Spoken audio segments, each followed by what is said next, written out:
Good morning, and before I set off today, I thought I'd show you today's equipment that I'll be using. As you can see, it's not my usual gear. I've been loaned this tent and the subscriber would like me to test it out and review it for them. I've just used random odds and ends of paracord to attach it to the bag, and you're probably wondering why. Well, the handle itself is quite long, and as you can see, the bag is huge, and I don't want it dragging along the floor whilst I'm walking, causing any damage to either the tent or the bag itself. So hopefully it'll all hold, and well, we'll see. Stick around and I'll catch you in a bit.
So I've made it up to the atom.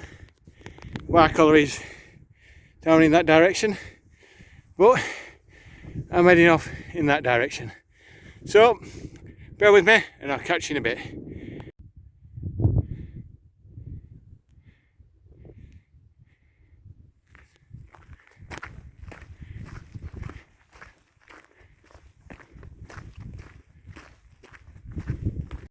The only real way to test something and review it online is to really put it through its paces.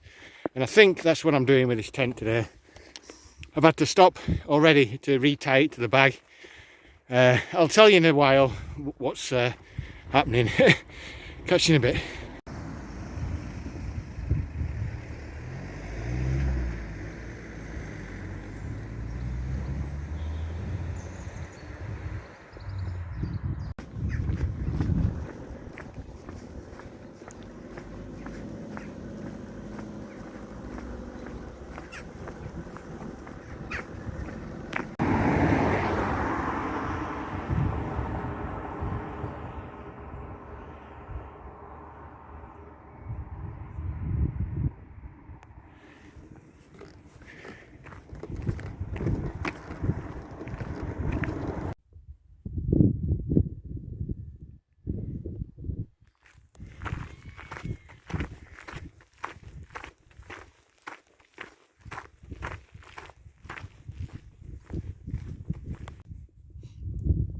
So I'm about a quarter of a mile from Bronte Waterfalls, and I thought I'd just have a bit of a break as I am absolutely knackered.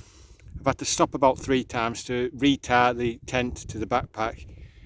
It's been arduous to say the least. The tent pulls on the bag and the bag's been pulling on my shoulders all the way. And every time a car's gone past and I've had to move to the side, this thing swung. Yeah, it's definitely not something I'm going to do again in a hurry.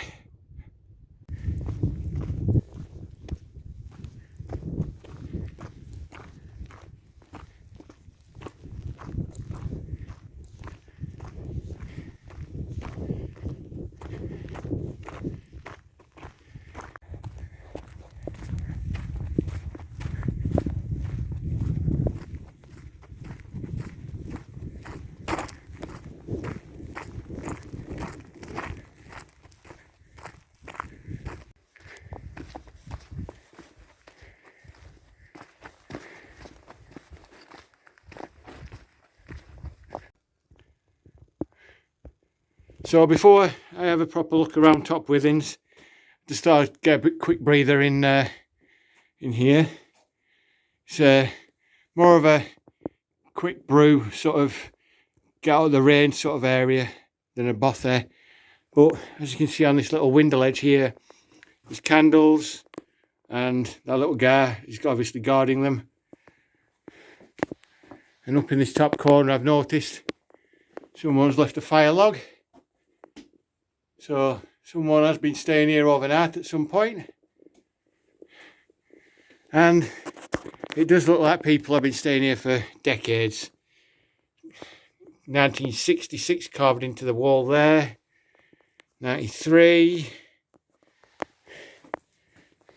David's been. Emma.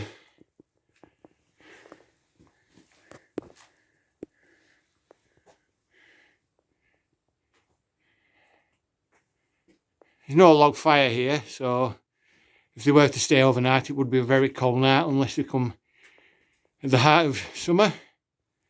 Let's have a look at this little window here. Here we have Top Withens, or part of it. Right, well, I'll just get my stuff sorted and then I'll take you on a little bit of a guided tour. Catch you in a bit.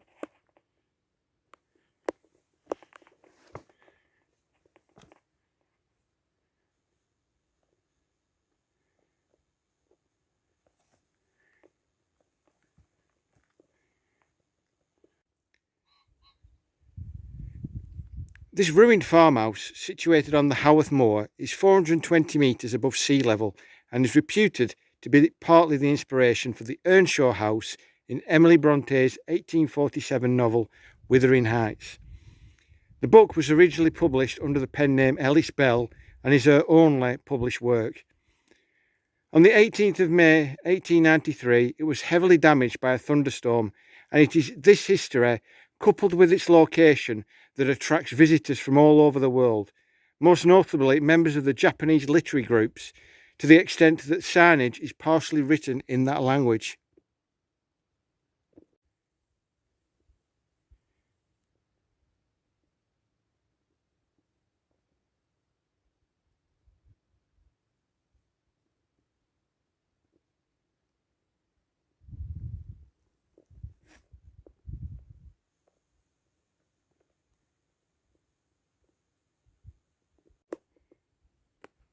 There is a drive to keep this building from deteriorating any further. They've started to cement on top of the brickwork, so hopefully it'll last a little while longer for people to come and soak up the atmosphere.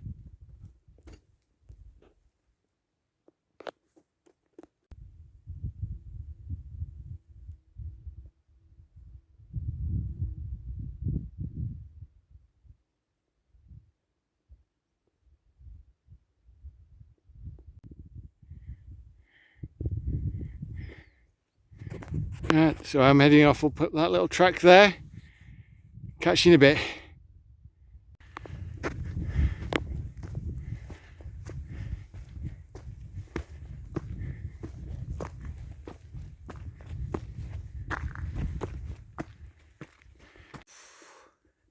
Finally made it to my campsite for the night, and before I pitch the tent up, I'm going to have a brew. Absolutely knackered. Whew.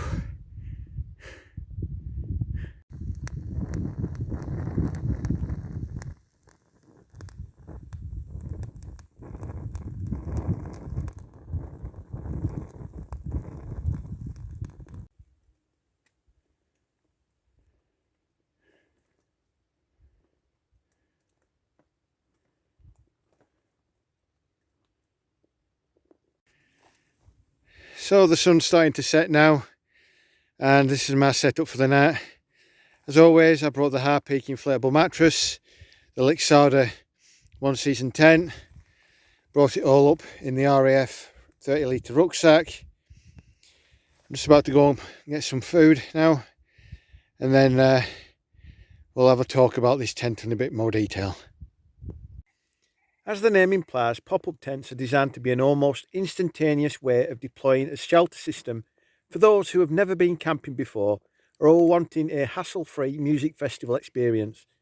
Poles already coiled into place, you simply unzip the bag, throw, hammer in a few pegs, and within minutes you're ready to meet your mates by the main stage. Putting them away can be a bit of a mind bender, especially if you've just done 3 days at Creamfields or Glastonbury. But as with all camping equipment, try them at home first, get used to the instructions, spend the night using it before you go off to see your favourite bands. Otherwise, having worked at countless festivals over the years and seen with my own eyes, it will be on the Monday morning clear-up pile of rubbish the volunteers painstakingly pick up and retrieve for the waste lorry's arrival. Now let's have a bit of a deep dive of this particular tent. It was very kindly loaned to me to test out, try and review.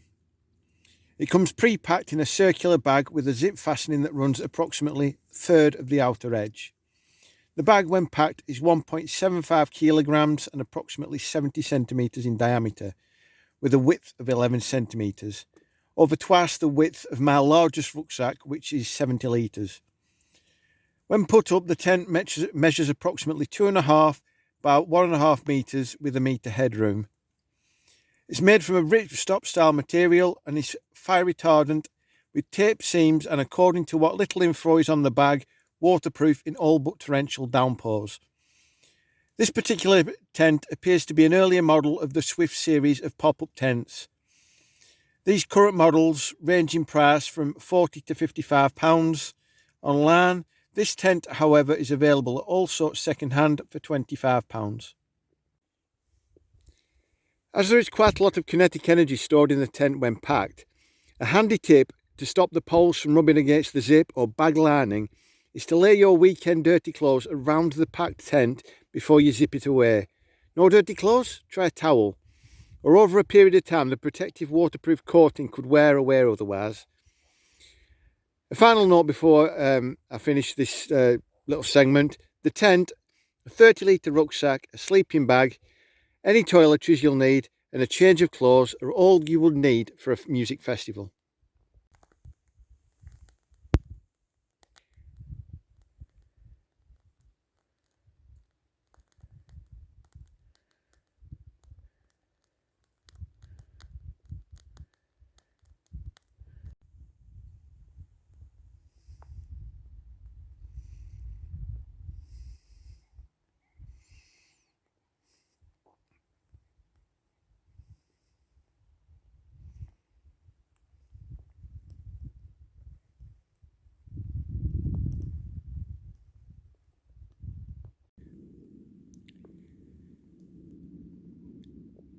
Generally speaking, there's 3 main types of power storage and generation whilst out camping and hiking.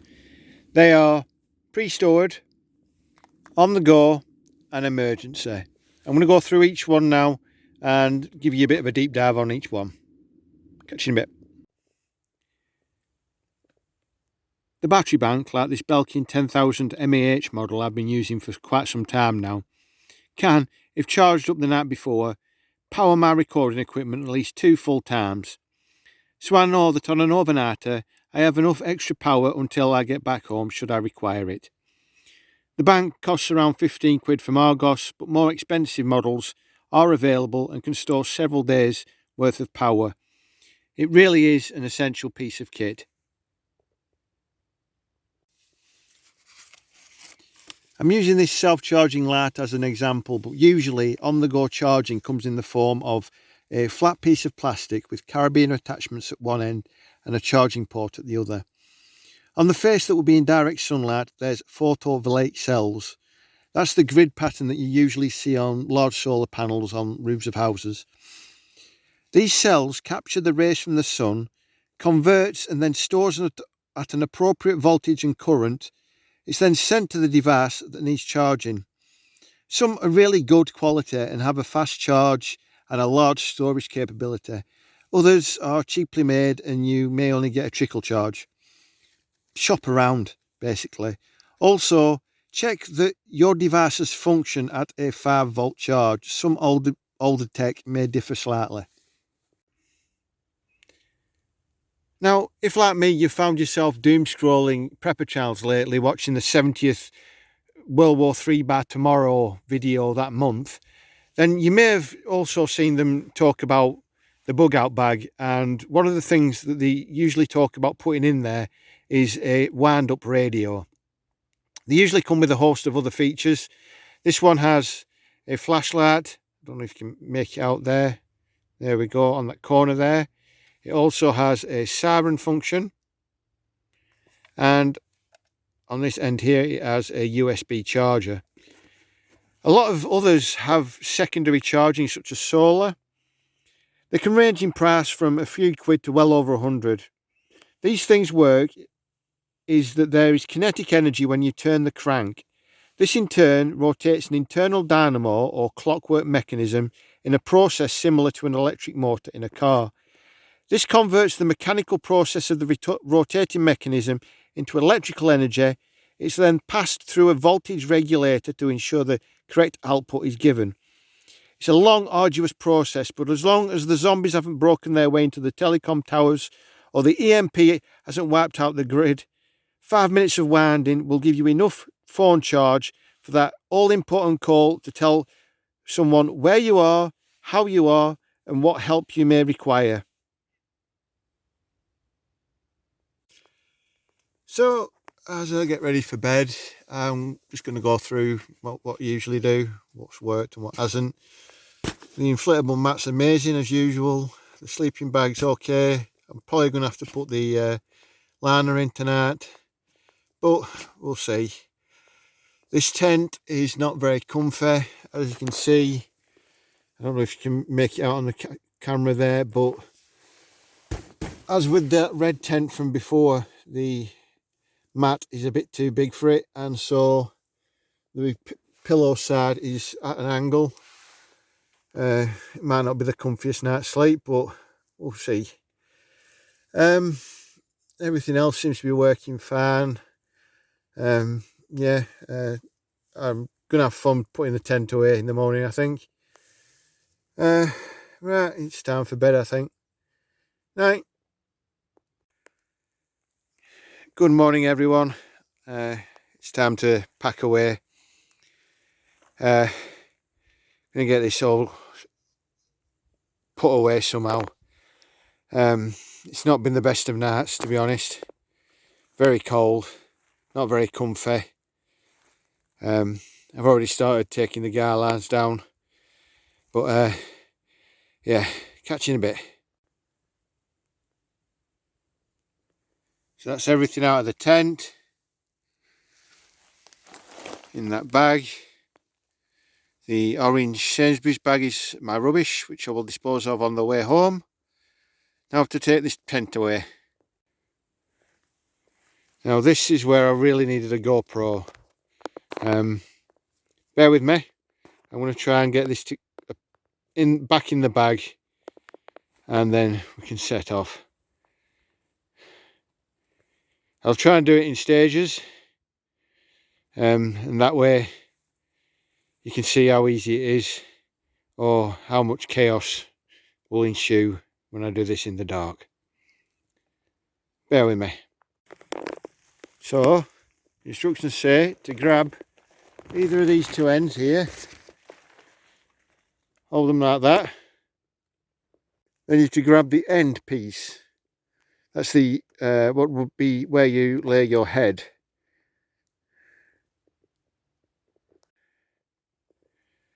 Then, after giving it a bit of a shake to get all the air out, grab the front end and put it on its end.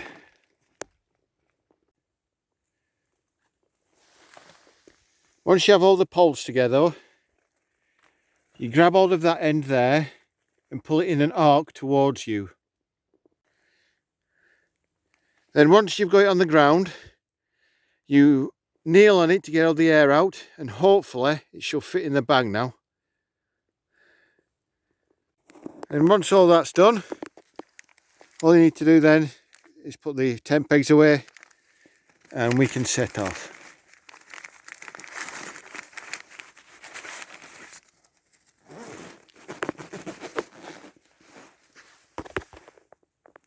Just giving my area one last look around, make sure that I've not left anything.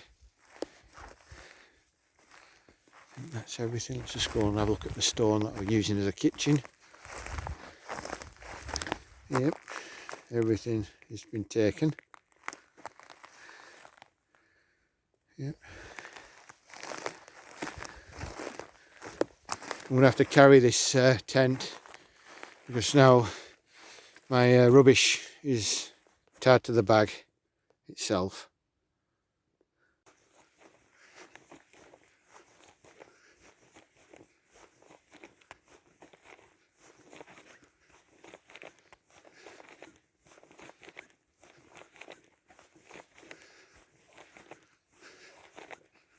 I'm just taking a little bit of a break. I'm about 3 miles away from home now. But all I can say is that it was very interesting, shall we say, carrying the pop-up tent all the way there and all the way back. I won't be trying it again though. No. Some people may enjoy it, but for me personally, I think pop-up tents should be for music festivals and for those who have not experienced camping before, who don't want to risk buying a big expensive tent. Right, as I say, I'm going to have a bit of a breather and then I'll catch you in a bit.